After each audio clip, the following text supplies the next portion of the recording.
इस बीच ये तस्वीरें आज की तस्वीरें हैं। ये देखिए किस तरीके से यहाँ पर योग गुरु रामदेव जी नजर आ रहे हैं। यहाँ पर जूना अखाड़े के अवधेशानंद गिरी जी जो आचार्य महामंडलेश्वर हैं वो यहाँ पर नजर आ रहे हैं। अन्य संत महात्मा यहाँ पर नजर आ रहे हैं आचमन करते हुए। और जिस बात का कि बार बार आग्रह जो है वो संतों की तरफ से किया जा रहा था, खुद जगत गुरु की तरफ से किया गया कि संगम का आग्रह छोड़ दें। आपको जहां जगह मिल रही है आप वहीं पर जाएं और वहीं पर आप स्नान कर लें। उसी को अपनी कथनी को करके दिखाते हुए यहां पर संत महात्मा नजर आ रहे। भव्य देखिए, सभी शैव अखाड़ों को वक्त दिया गया था। महानिर्वाणी का पहला वक्त था, निरंजनी का दूसरा था, जूना का तीसरा था। अभी ये जूना के आचार्य महामंडलेश्वर अवधेशानंद गिरी जी हैं जो कि अपने कैंप के पास जाकर, कैंप के पास जो नदी है गंगा है वहीं पर जाकर आचमन कर रहे हैं। तो एक तरह से ये जो शाश्वत परंपरा चली ये जो शाश्वत परंपरा सालों से जी भव्य अपनी बात करते रहिए आप। मैं कह रहा हूं सभी शैव अखाड़ों को वक्त दिया गया था। 10 घंटों में पूरी स्नान होने थी। लेकिन अभी आप देख सकती हैं कि ये जूना अखाड़ा के आचार्य महामंडलेश्वर है जो कि सबसे बड़ा अखाड़ा है। स्वामी रामदेव जी के साथ नैसर्गिका गिरी जी हैं, महामंडलेश्वर हैं, जो महिला जूना की महामंडलेश्वर हैं। उनके साथ अपने कैंप के पास ही स्नान करने चले गए हैं। यानी एक शाश्वत परंपरा, मौनी अमावस्या थी, 144 साल थे, इतना बड़ा कुंभ था, 10 करोड़ लोग वहां थे। इन लोगों के लिए आज अमृत बरसना था। लेकिन ये बहुत बड़ा उदाहरण है।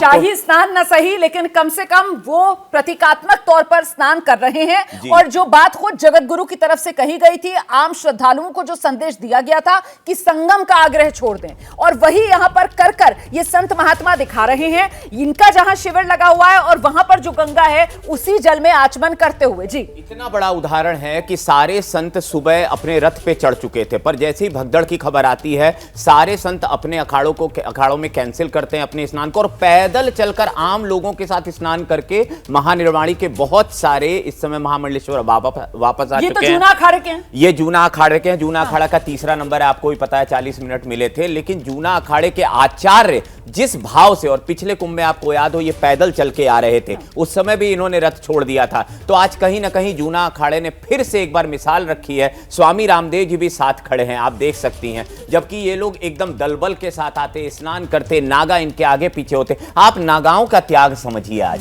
नागा अभी तक नहीं आया है। नागा अभी भी इंतजार में है कि हो सकता है नागा आज स्नान ही ना करे। क्योंकि अगर उसने ये त्याग किया है, क्योंकि अखाड़ों ने अगर डिसाइड कर लिया है कि हम भाई आज अमृत स्नान नहीं करेंगे, तो नागा क्या करेगा? इसका मतलब है प्रशासन अभी भी समझाने में लगा होगा कि ये बड़े संत तो ठीक है कहीं भी स्नान कर ले, लेकिन नागाओं को जरूर ले जाया जाएगा, क्योंकि नागा तो यहां केवल उसलिए आया है। इन तस्वीरों पर मुझे लगता है कि और बात हमें रखनी चाहिए, क्योंकि खुद जगत गुरु की तरफ से इस बात का जिक्र किया गया था। आम लोगों से कहा गया था कि आप संगम का आग्रह छोड़ दें, क्योंकि भीड़ अव्यवस्था इसीलिए संगम नोस पर ही ज्यादा फैल रही थी, क्योंकि श्रद्धालु जो है वो संगम में ही डुबकी लगाने के चक्कर में एक ही जगह जुटते जा रहे थे। और इस बीच देखिए किस तरीके से जूना अखाड़े से जुड़े हुए ये संत महात्मा, जिनके साथ योग गुरु रामदेव जी भी नजर आ रहे हैं, और यहाँ संगम का आग्रह छोड़कर जहां पर गंगा जी मिली वहीं पर डुबकी लगाने के लिए, मौनी अमावस्या पर ये पावन स्नान के लिए उतरते हुए महामंडलेश्वर। जी, तस्वीरें हमेशा याद रखी जाएंगी, क्योंकि ये एक भले ये प्रतीकात्मक तौर पे, क्योंकि इन लोगों को एक जगह खास जगह जाकर अपने लाखों नागा साधुओं के साथ स्नान करना था। कम से कम 50 से ज्यादा महामंडलेश्वर जूना अखाड़े में हैं, लेकिन अभी इन्होंने ये जो एक प्रतीकात्मक चीजें की हैं, अब ये स्नान करने जा रहे हैं। हेमा मालिनी जी भी साथ में हैं। जी, सांसद हेमा मालिनी उनके कैंप में ही रुकी हुई हैं चूंकि, तो इसलिए ये देख लिए लगाते हुए। तो एक तरह से आचार्य महामंडलेश्वर जो कि जूना अखाड़ा के हैं, स्वामी रामदेव जी महाराज सांसद हैं बीजेपी की, और नैसर्गिका गिरी जी भी हैं जो कि एक महिला महामंडलेश्वर हैं जूना अखाड़ा की। तो इन लोगों ने कहीं ना कहीं पूरे देश को संदेश दे दिया है कि आज पावन तिथि थी, आज हमें स्नान करना था, आज अमृत स्नान था। हमारी आस्था 144 साल से इसका इंतजार कर रही थी, लेकिन हम अपने नागाओं को रोक रहे हैं, हम अपने महामंडलेश्वर को रोक रहे हैं। और आचार्य महामंडलेश्वर चूंकि अखाड़े का हेड होता है, तो इसलिए वो स्नान करके अपने केवल गिने चुने शिष्यों के साथ, बाबा रामदेव हो सकता है रात को उनके साथ रहे हो, तो सुबह सुबह ये उन्होंने योजना बनाई हो। अब मुझे लगता है कि इसके बाद धीरे धीरे प्रशासन जैसे जैसे स्थिति सामान्य करता जाएगा, वैसे वैसे अखाड़े, अब हो सकता है रथों से ना आए, वो पैदल आए। तो चूंकि 10 घंटे का समय दिया गया था, आज 13 अखाड़ों को स्नान करने के लिए 40-40 मिनट, आधा घंटा।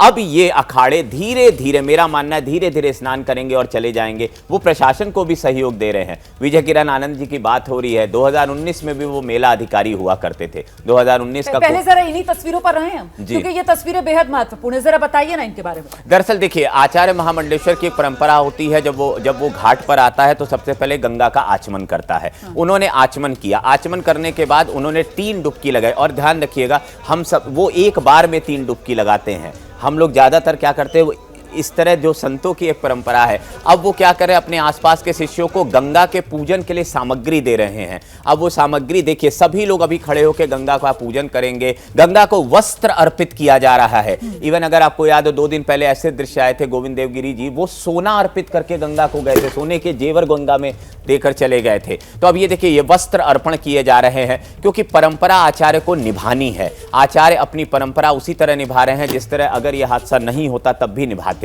तो वो बहुत ही सावधानी से, बहुत ही एकदम अनुशासित, संयमित तरीके से जल गंगा को अर्पित कर रहे हैं, आचमन कर रहे हैं, आरती करेंगे। तो जो भी ये एक आप कहते हैं धातु का अर्पण भी किया जाता है। तो वहां पे जो परंपराएं आज के दिन होनी थी, मौनी अमावस्या बहुत बड़ा दिन होता है। माघ महीने में जो अमावस्या पड़ती है उसको मौनी अमावस्या कहते हैं, और उस दिन ये परंपराएं निभाई जाती। आज वैसे मौन भी रहने का बहुत बड़ा क्रम है कि स्नान के पहले बोलते ही नहीं है। तो हो सकता है कि अभी इसके बाद वो मीडिया से बात करके चीज़ों को बताएं। देखिए, अब इस तरह वस्त्र अर्पण करने के बाद आगे की प्रक्रिया की जा रही है। आगे की प्रक्रिया में वो पुष्प अर्पित करेंगे। फिर वहाँ पे हो सकता है अगर आरती भी कर सकते हैं, क्योंकि एक छोटा सा सांकेतिक तो किया ही जाता है, लेकिन वो इस चीज़ों को और वो जल्दी कर रहे हैं, क्योंकि वो खुद नहीं चाहते। उनको पता है कि जब तक वो यहाँ रहेंगे तो उनके आसपास बहुत सारे लोग खड़े रहे। स्वामी रामदेव आप समझ सकती हैं कि इस समय उनके, लेकिन दोनों जनी किस सहयोगात्मक तरीके से आप देखिए जल्दी परंपराओं को निभा रहे हैं। इसके बाद वो फिर डुबकी लेंगे और उसके बाद मुझे लगता है कि वो अखाड़े जाएंगे, अखाड़ों में निर्णय होगा, क्योंकि प्रशासन भी अखाड़ों के साथ लगातार बात कर रहा है। वो ये कोशिश कर रहा है कि आज किसी तरह स्नान हो, क्योंकि परंपराएं, जैसे रामभद्राचार्य जी अभी थोड़ी देर पहले बता रहे थे कि वो 3 वैष्णव अखाड़े के जगत गुरु हैं। उन्होंने निर्णय लिया है कि हम भी इसको टाल सकते हैं, लेकिन अब इस समय मंत्रोच्चार कर रहे हैं, इस समय पूजा की जाती है। जूना अखाड़ा के जो इष्ट देव हैं दत्तात्रेय जी, उनकी उपासना की जा रही होगी, गंगा माँ की प्रार्थना की जा रही होगी। स्वामी रामदेव हाथ में जल लेकर अभी उसको अर्पित करेंगे। अब देखिए, ये फिर से ये 1 2 3, तो इस तरह से ये एक परंपरा है जो कि ये लोग सारे अखाड़े और खासकर आचार्य महामंडलेश्वर और बड़े धर्मगुरु महामंडलेश्वर सालों से निभाते आ रहे हैं। और इसके बारे में भी जरा जानकारी दीजिए कि क्योंकि मौनी अमावस्या का मौका और पितरों की शांति के लिए श्राद्ध और पिंडदान का भी यहाँ पर बेहद महत्व हो जाता है। तो अब आज के दिन तो श्राद्ध पिंडदान यहाँ संभव नहीं होता है, क्योंकि आप समझ सकते हैं 10 करोड़ लोग हैं। लेकिन और धार्मिक शहरों में ये किया जाता है। देखिए, माघ मेला प्रयागराज में हर साल लगता है। हम कुंभ में उसको जाके उसकी विशालता देखते हैं, लेकिन 14 जनवरी से हर साल माघ मेला 1 महीने के लिए लगता है, जहां कल्पवासी आते हैं। आज का इंतजार इस वजह से बड़ा होता है क्योंकि आज के दिन अमृत की बूंदें गिरी थी, ये मान्यता है।